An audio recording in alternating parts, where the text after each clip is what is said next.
英国在援助乌克兰方面显得尤为积极。乌克兰总统泽连斯基周六表示，他和英国首相约翰逊通电话讨论了对乌克兰的国防支援，双方还谈到了在能源危机期间为乌克兰供应燃料的问题。自发生乌克兰危机以来，英国一直给予乌克兰大力援助。约翰逊甚至前往基辅与泽连斯基会面。5月初，约翰逊也宣布了英国政府将向乌克兰提供13亿英镑的军事援助。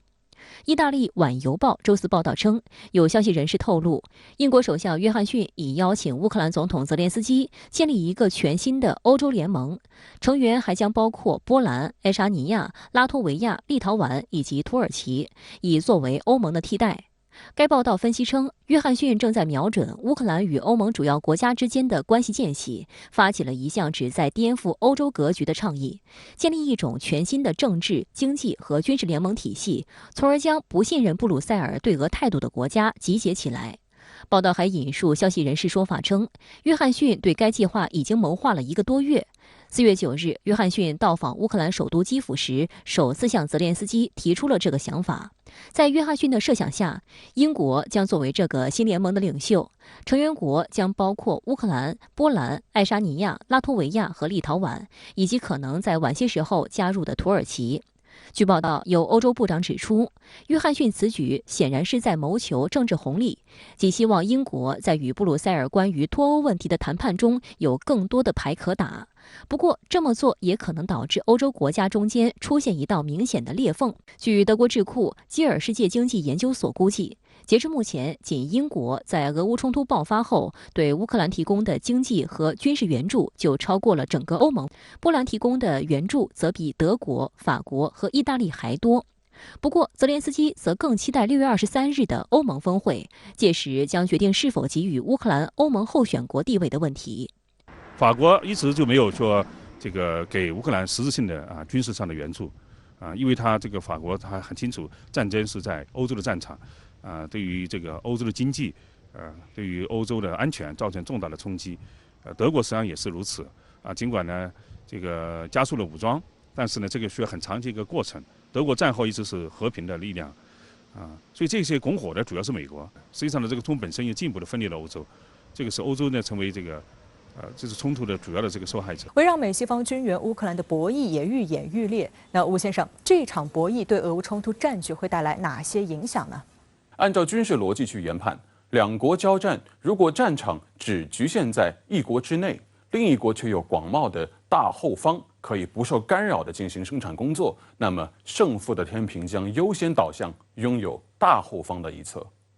一旦将这个博弈模型套用在俄乌冲突中，我们不难发现，随着乌克兰军事工业体系的支离破碎，这个国家的战争潜力正受到前所未有的挑战。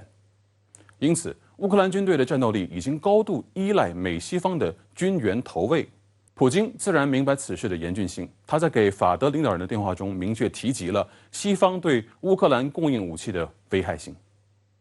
西方有句谚语是这么说的：战争的开始往往源于个人意志得到了贯彻，战争的结束却往往不以个人意志为转移。某种意义上看，俄乌冲突已经升级为俄罗斯与北约各国的一场直接博弈，是俄罗斯军工体系与西方许多国家军工体系的一场产能比拼。从局部上看，也许俄罗斯对乌克兰形成了全面的工业底蕴优势，但从长远上看，俄罗斯以一国之力挑战美西方各国的众人拾柴，恐怕也难以为继。因此，要想打破这个博弈，我个人认为有2个观察点值得关注。首先是最关键的，乌克兰军队的战斗意志是否继续顽强。根据第三方公布的数据，冲突3个月来，俄乌双方的战场人员交换比大概是在1:5左右。随着东线战局逐渐朝着俄军有利的方向发展，乌军战场医疗与伤员后送的问题将会集中暴露，乌军的士气会逐渐抵达一个临界点。其次是美西方投喂的技术兵器在战场上是否发挥出预期效能。美西方国家对乌克兰的军事援助，在我看来大致分为2个阶段。第一个阶段主要以苏制装备为主，主要来源于不少东欧国家的冷战遗产。这些技术兵器交到乌军手上，形成战斗力的时间较短，用起来比较顺手。但这些东西终究数量有限，缺乏维护，质量堪忧。因此第二阶段军援主要以北约制式的现役装备为主。但技术兵器之所以叫技术兵器，正源于它要驾驭它需要士兵持续的训练。然而乌军显然只能硬着头皮开着上前线，边打边学。当美西方国家逐渐意识到自己投喂的装备无法发挥足够的效能的时候，拿纳税人的钱往无底洞里砸的反对声音就会陆续出现。也许当这两个临界点都到达的时候，基辅方面就不再拒接来自莫斯科的电话了。